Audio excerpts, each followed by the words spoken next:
Um, would you be happy if literally all of them were deported as a matter of principle? On this episode of Piers Morgan Uncensored, Dr. Phil joins the panel to weigh in on one of the country's most decisive issues, illegal immigration. With rising tensions in LA and national debates heating up, Dr. Phil offers a blunt, unfiltered take on what's really going on. Let's dive in. All of them were deported as a matter of principle. I think we would be in a serious crisis if everyone left this country. And I think we need to address that. I think we need to address that in the legislature. I mean, clearly, this is a country of immigrants, some legal, some illegal. And if we have dysfunctional immigration laws, then we need to call an immediate session of Congress, address this, and find a way to get visas for these people, work visas, whatever kind of visas, or get the immigration courts unstopped. They're stopped up right now. Get that blockage out of the way so you can actually process people. But the reason they're stopped up for 7, 8, 9 more years is because all the people that have filed for asylum when they didn't have a good case for asylum. And when they get there and it's denied in the vast majority of cases, then they're given an order to leave and they don't. So they overstay, but they clog the courts up. So people that have legitimate reasons don't ever get a chance to have their day in court. I don't think our immigration laws are functional, but those are the laws right now. So here's the problem. Have a massive influx of weak asylum claims is overwhelming the system. While people with legitimate cases wait for years for a decision, many others just use that as a backlog to delay their deportations. And when their claims are denied, most simply just stay. They don't leave. It's not sustainable, and it hurts those who actually need the help. Pierce, and what do? These laws aren't optional. They're not suggestions. How do you decide that you're going to enforce it for this person, but not that? Well, I think that's the big question, isn't it? I mean, I that's why I think, funny enough, if Donald Trump, through his team, including Tom Homan, I think he's a very impressive operator, actually. But if they had made it clear that the first raft of deportations were going to be exclusively restricted to people who were in the country illegally, who had committed crimes, I think they would have had universal support from everybody. I think it's the fact that so many are being deported at such a rate that inevitably certain people are falling through the cracks here who have not committed any crimes, who may have built a life for themselves in the US, living the American dream in many ways, right? Albeit coming in illegally. I think people feel more uncomfortable about people like that being deported than they would if they were actually people committing crimes. Criminal cases or were criminals, it would have gained more border support. It would have gained more support from us, the American people.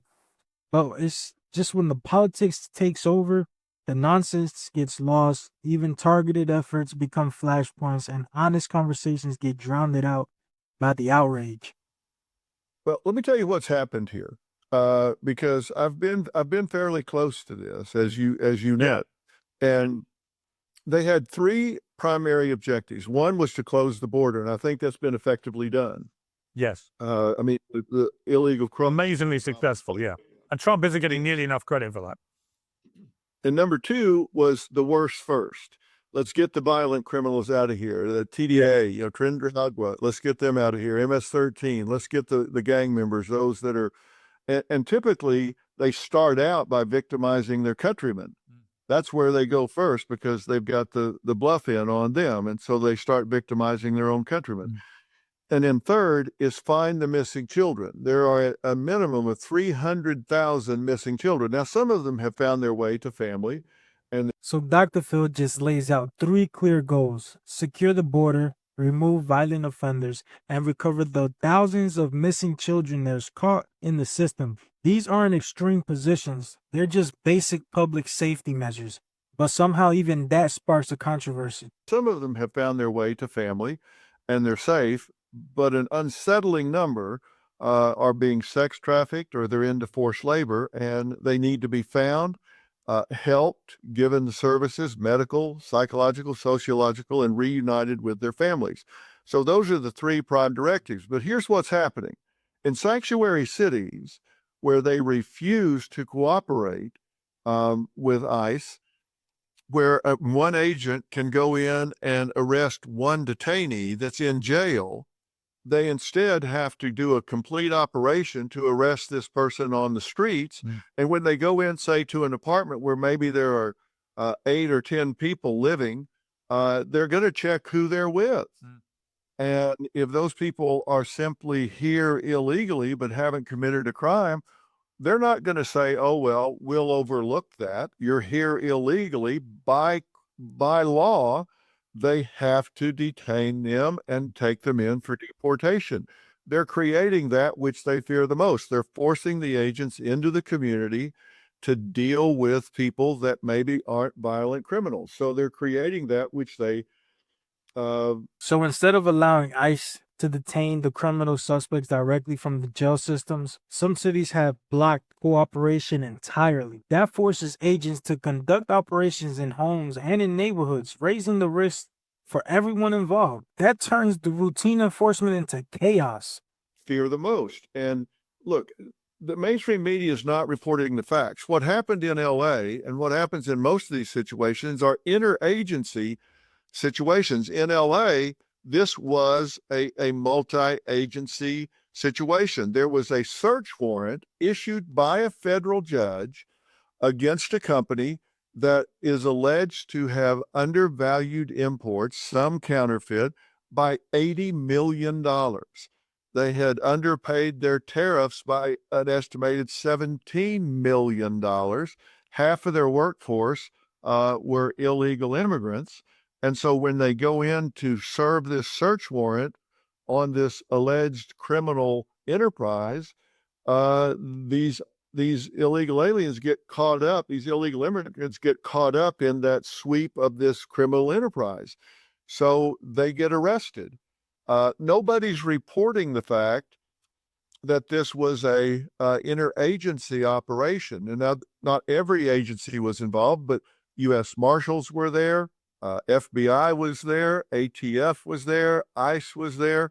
There were all these different agencies there, and they weren't all involved with this particular search warrant, but a federal judge issued this search warrant after reviewing evidence that said there's probable cause. Why isn't anybody talking about that? So for those who don't know exactly what Dr. Phil was talking about, and I know a lot of you do, but he was breaking down what happened in LA with those riots. The media made it sound like ICE just stormed into for no reason, but that's not what went down. It wasn't some random immigration sweep. This was a coordinated federal sting. They were targeting a company involved in moving $80 million in counterfeit goods and skipping out on $17 million in tariffs. A federal judge looked at the evidence and he signed off on the warrant. That's not targeting the community. That's enforcing the law. That's what it's supposed to do. But of course, people flipped out. Streets lit up, outrage everywhere. And honestly, if we can't tell the difference between the real law enforcement and the media-driven outrage, then we have a much bigger problem. Drop your thoughts in the comments, hit that like and subscribe button, and let me know if you guys agree with what Dr. Phil said.